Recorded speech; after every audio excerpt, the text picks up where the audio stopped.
अमावस्या की रात थी। चंद्रमा के आकाश में न होने के कारण जंगल घने अंधेरे में डूबा हुआ था। राजा विक्रम ने अपनी तलवार कसकर पकड़ी और बेताल को अपने कंधे पर उठाकर शिव मंदिर की ओर चल दी। बेताल हमेशा की तरह मुस्कुराते हुए बोला, राजा विक्रम, तुम्हारी हिम्मत की तो दाद देनी पड़ेगी, लेकिन इस बार की कहानी सुनने के बाद शायद तुम्हारे कदम भी रुक जाएं।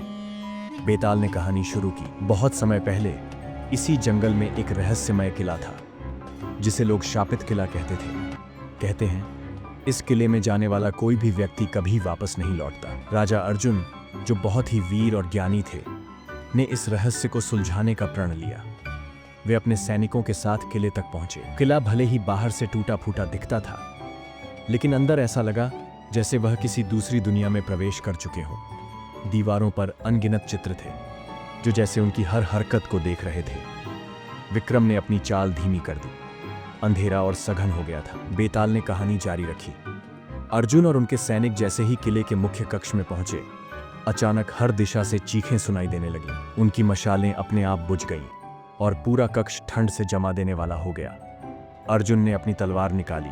तभी उनके सामने एक छाया प्रकट हुई। यह छाया एक रहस्यमय महिला की थी, जिसकी आंखें लाल थीं और जिसके चारों ओर काले धुएं का घेरा था।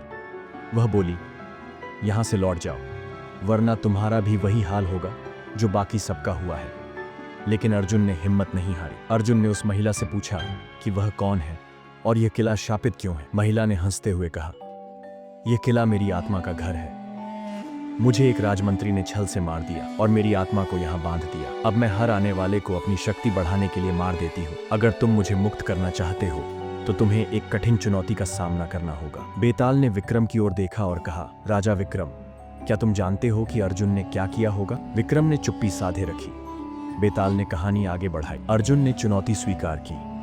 महिला ने कहा, इस किले के तहखाने में एक ऐसा घड़ा है जिसमें मेरी आत्मा को कैद किया गया है, लेकिन उसे पाने के लिए तुम्हें अपने सबसे प्रिय व्यक्ति की बलि देनी होगी। अर्जुन दुविधा में पड़ गए। उनकी पत्नी, जो उनके साथ आई थी, ने खुद को बलि देने का प्रस्ताव रखा। अर्जुन ने भारी मन से बलि दी और जैसे ही घड़े को तोड़ा, महिला की आत्मा आजाद हो गई। लेकिन अर्जुन ने देखा कि उनकी पत्नी कहीं गायब हो गई थी। तभी एक आवाज गूंजी, तुमने प्यार और बलिदान की सबसे बड़ी परीक्षा पास कर ली। तुम्हारी पत्नी जीवित है और तुम्हें किले के बाहर मिलेगी। अर्जुन ने किले से बाहर निकलकर देखा तो उनकी पत्नी सचमुच जीवित खड़ी थी। लेकिन उस दिन के बाद किला रहस्यमय तरीके से गायब हो गया। जैसे ही बेताल ने कहानी खत्म की, वह बोला, राजा विक्रम, अब बताओ, अर्जुन का बलिदान सही था या नहीं? विक्रम ने जवाब दिया, अर्जुन ने सही किया। उसने न केवल अपनी पत्नी पर विश्वास दिखाया, बल्कि एक निर्दोष आत्मा को भी मुक्ति दी।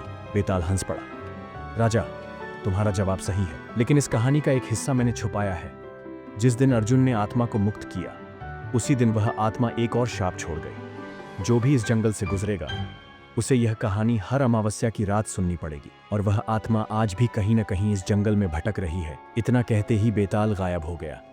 विक्रम ने शिव मंदिर की ओर देखा और उनकी रीढ़ में एक ठंडी लहर दौड़ गई। पीछे मुड़कर देखने पर जंगल में कहीं से एक धीमी हंसी सुनाई दी, मानो बेताल और उस शापित आत्मा की कहानी अब भी जीवित हो। विक्रम ने अपनी तलवार कसकर पकड़ी और आगे बढ़ गए, लेकिन उनके मन में अब भी एक सवाल था, क्या यह केवल एक कहानी थी या सच में इस जंगल में वह आत्मा मौजूद है?